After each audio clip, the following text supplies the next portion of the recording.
I've just arrived in at Jane's today and there's a little parcel waiting for me. And it's got some nice Daystate logos on, which is a good sign. So now I'm just going to crack it open.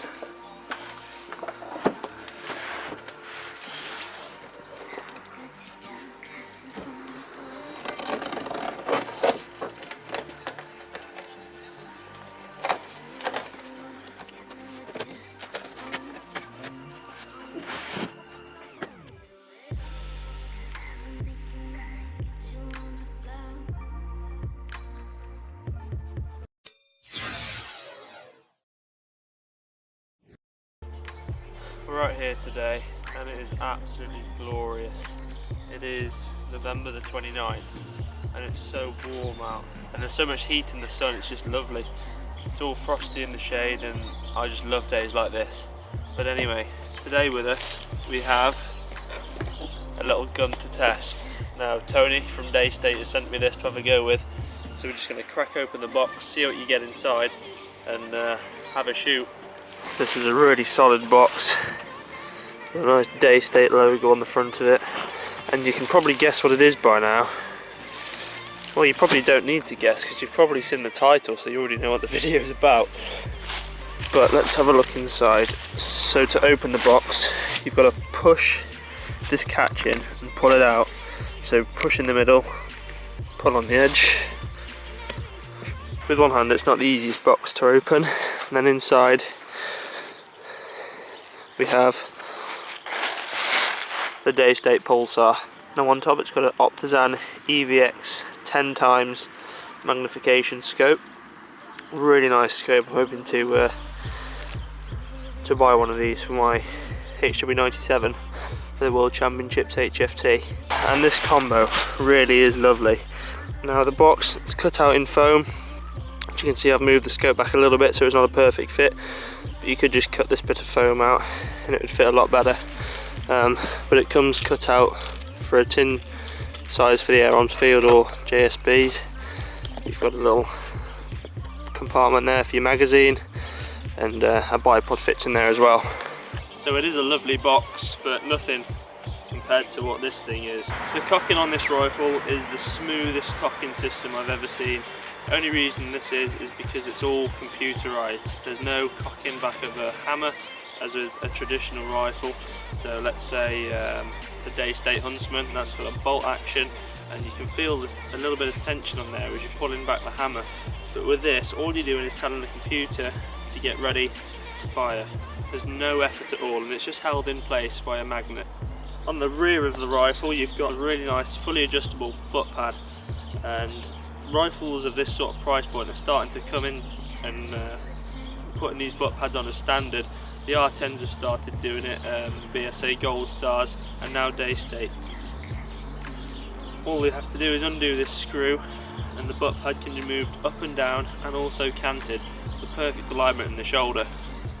And that just saves you having to spend more money attaching a butt pad of your own, so maybe a Rowan Engineering butt pad or one of the Bisleys. Moving a little bit further forward, you've got the computer screen here. Now this little screen really does help out a lot. It tells you exactly how much bar you've got left, which is handy when you're out shooting because you can pretty much see how many shots you get. You can also control the laser through this. You can zero the laser and you can also change the power settings as well. So for the FAC market out in America and South Africa and other places where they're allowed powerful rifles and they're not restricted like we are, you can just change that from low power, medium and high. This is the sub 12 foot-pound version now, so those settings aren't so useful unless you're shooting in and around barns. The magazine system on this is superb. You cannot double load this, and that is one of the things that I absolutely love about this rifle. If I've taken a shot on a rabbit and I reload, and let's say I don't need to take the shot, and I pop the safety catch on, pick my rabbit up and I'm stalking around again and another one pops out, I can just recock the rifle just to be sure, and I'm not worrying about putting another pellet down the barrel. You've also got a bubble level on this rifle. The reason for that is the scope has to be mounted a little bit higher than traditional rifles. This is because of this braze that they've put on just to allow it to be a bullpup. They've had to move the whole rail forward, and this is common in bullpups now, having a high scope. But what this does is it makes you stop canting. So if I'm shooting like this, I can see that the rifle's dead upright. However, if I was shooting like this and I didn't know, the pellet would not be in the same line as the sight. So the pellet would probably drop low and right, or low and left, depending on the range and things like that. The barrel's fully shrouded and it's super quiet. Really quiet. It is threaded on the end for a silencer. I did put a silencer on, but I soon took it off because I needed it. The whole stock is rubber texturized. Now this does come in walnut, laminate and this synthetic stock what we're seeing now. Now this isn't a plastic stock, I'm pretty sure it's a wood stock covered in this matte rubber coating, and this is super grippy. And I think this would be the stock that I'd go for if I was buying a rifle. Usually I would go for a wood or laminate stock, but because this is obviously a working gun, it's meant to be out in the field, it's meant to be out in the elements, I think the rubber stock really does lend itself well. Nice and grippy, and it's not going to slip out your hands in any situations. The grip on the Pulsar is like an AR style grip and gives you a really good purchase on the trigger. Now this trigger is definitely the best trigger I've ever found in a bullpup. The only reason for that again is because of the computer. All you're doing is pressing a button, you're not fiddling around with levers, there's no rods connecting it to the trigger mechanism at the rear of the rifle, but it is literally just a button, and you can set that to as light or as heavy as you want. And you do that by using the adjustment screws inside the trigger, but I haven't needed to touch it since I've had this rifle. Safety catches on the trigger guard, nice place to put a safety, way better than putting it inside the trigger guard or on the trigger. It's just a lot safer. And if you are lining up on a shot, it's still in an ideal place just to knock it off with your trigger finger. Further forward of the rifle, it is encased in a hard plastic, and I'm pretty sure this hard plastic comes in all models of the rifle. It's got a Picatinny rail at the front, so you can either put an adapter on there and fit a QD stud for a sling, or you can just get a bipod that uses a Picatinny rail. And I fitted a bipod to this just when I was out rabbit shooting, and it worked fine. And this encases the whole cylinder, and I dare say this adds more stability to the rifle. It feels solid, absolutely feels solid. There's no rattling or anything. And alongside that, this rifle is fully waterproof, so it's basically, it just feels like a bomb-proof rifle. I'm not keen on the whole idea of electric rifles, but having shot this, I think I'm changing my mind, because it's just a lot smoother. The trigger's better, the cocking mechanism is better, and it's more efficient as well. The computer can tell how much air is in the reservoir, and it releases the exact amount of air for the right FPS on the shot, and that saves a lot of air and gives you more shots. Let's say 230 shots out of this one. It says the max fill pressure is 250, but I could never really get that out of my bottle anyway, so I just stayed at 230, and I've had more than enough shots out of this. It's got a filling adapter, just a normal Daystate coupler, and this filling cap's really nice. It's nice and big, plenty of grip on there, and it just slips on and off. Really nice smooth threads. So my final thoughts of the rifle in this section is it's a beauty. I won't lie, I love it. I've shot a lot of rifles now, from the best to the worst, and this is definitely up there. The only problem I would say with this rifle is the caliber. I'm a 177 person in sub 12 foot-pound, and this is a 2.2. But other than that, I can't really pick any flaws with it. Maybe one little thing I would say is when you do shoot it, it does have a little bit of a ping to the rear end. It's not really that noticeable, but that's really the only thing, and that doesn't affect accuracy at all. That's just me being really picky. So that's enough of me jabbering on. Let's get to the other section of the review. Well, we're back at the shop now, and we're just going to do a little demonstration of how to load these magazines. So what you do is you just take your magazine, and it's located, click in every time, and to release them you just press the button at the bottom. So just get your pellet, drop the nose in first, then just push it home, and you just keep doing that till the magazine's full.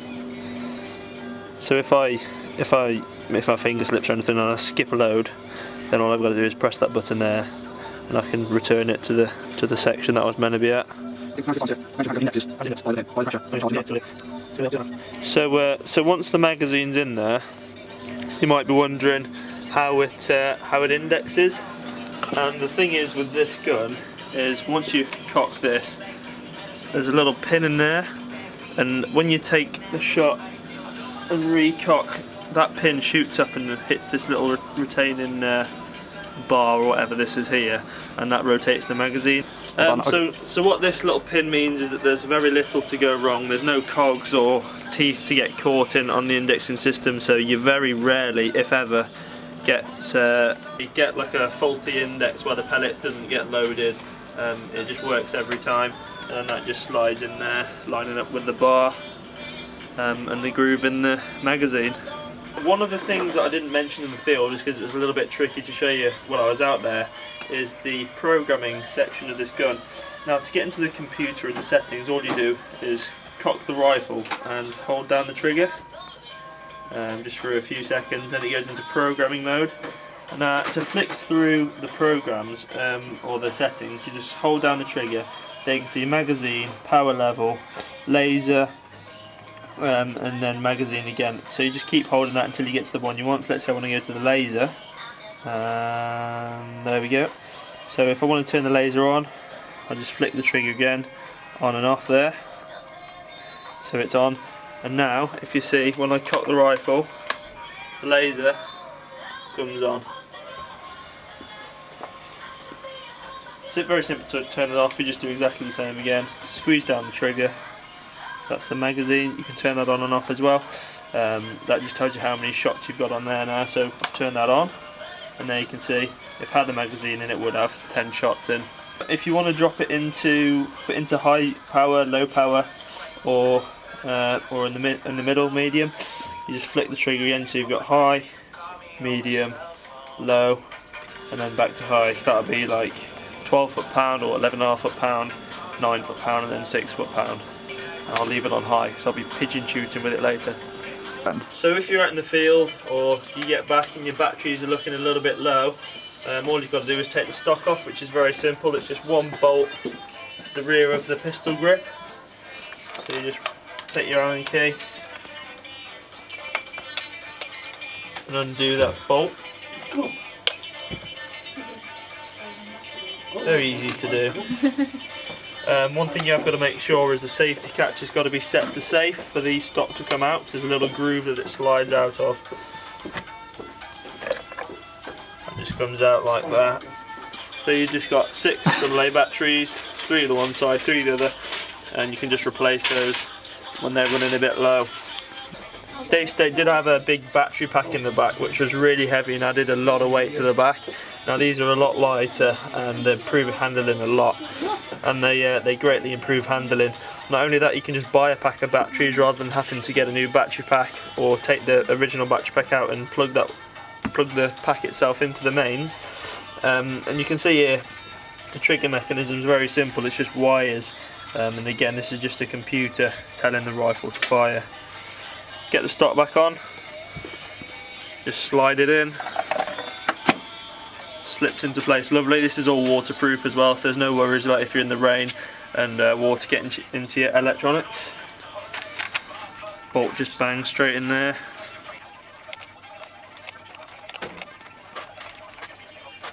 And there you go. You're ready to go shooting again, apart from you don't have the scope on top. We've got the Daystate out the back now on the chronograph. We're just going to bang 10 shots over it just to see the consistency.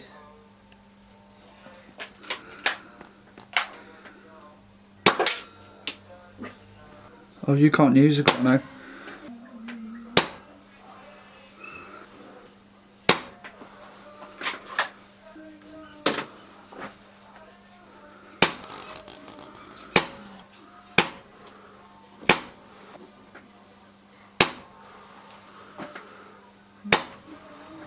So we've got our 10 shots there, varying from 5, 7, 9. It's very consistent. I'll do the maths now and see what we come up with.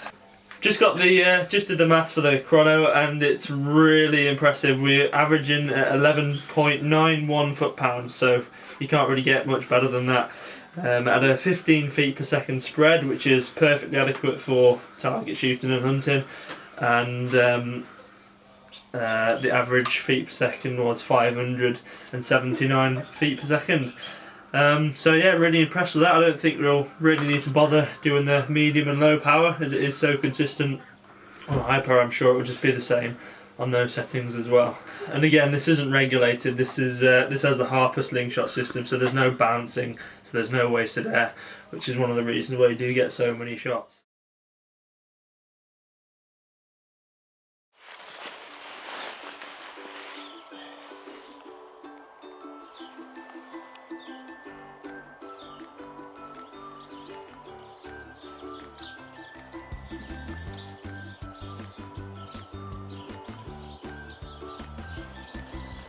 So I'm just checking my zero now, and I'm just shooting a little bit high, so I'll knock a few clicks off after a couple more shots to be sure.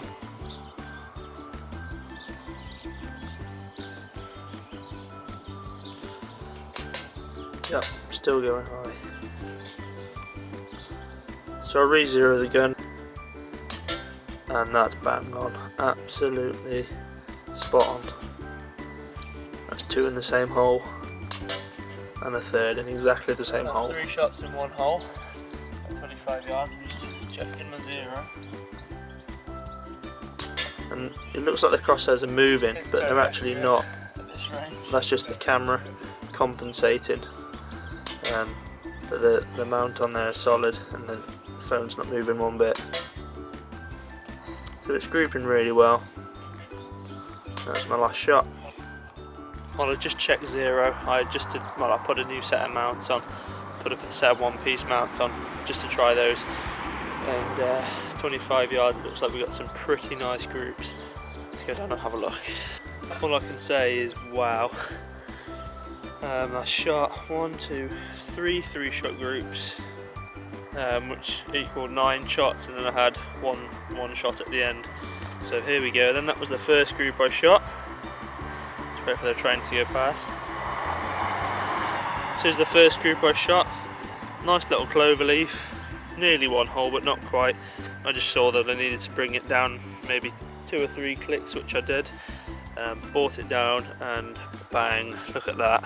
Now that is 3 shots in there, and it's probably the size of a 2.2 pellet. There's it compared to a 5p. There's a 2.2 pellet, and they all fall within there. The rest of that is just paper tear. Maybe slightly out there, but that is pinpoint accuracy and right on target as well. So for 25 yards, spot on. Let's take it out to 45. My target's down there at 45 yards. I'm going to be filming through the Eagle Vision scope cam. So yeah, I mean the accuracy is not going to be as good through the scope cam, but hopefully it'll give you a bit of an idea of what can be done. Here we go, I'm going to try the 45 yards. There's a little bit of drift, so we could get some wind affected, but there's not a lot today.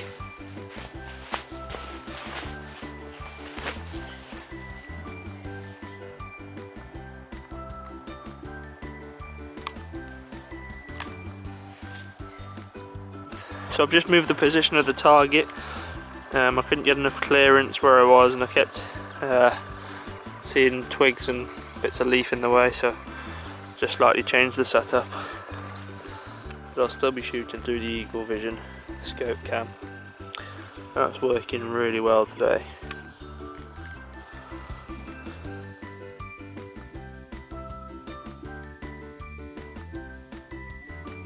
For the 45 yard group I needed about 2 mil dots holdover, but it was a guess. Just cocked my rifle. And I'm really loving this reticle. That's a pretty good guess. It's so easy to work with, and you can see the number 5 there, and that just helps you count and find exactly the same place each time, because it can be a bit confusing, especially if you're in a rush to get a shot off. Really easy reticle to work with, especially in the wind. This is the Optizan EVX fixed 10 mag once again.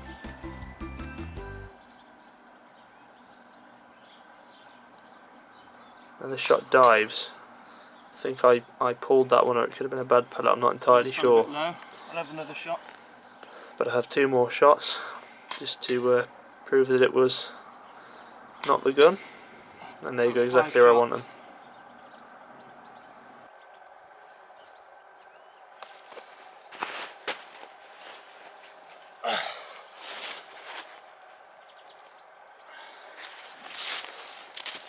So that's 5 shots there. I think I might have pulled the third one, but let's go and see how we did anyway. So here we have our 5 shots, all covered with a 5p piece. As you can see, all covered, even with that one dropping low. So some pretty impressive accuracy there, and if we cut out the flyer, they're all well under. So we've got 4 here and 1 just dropped low. Absolutely awesome accuracy. So I hope you enjoyed that review of the Daystate Pulsar. Shot it at 45 yards and it's bob on, absolutely perfect accuracy. I would take it out further, but the battery on my camera is about to die, so I think I'll have to hang it up there. Cheers.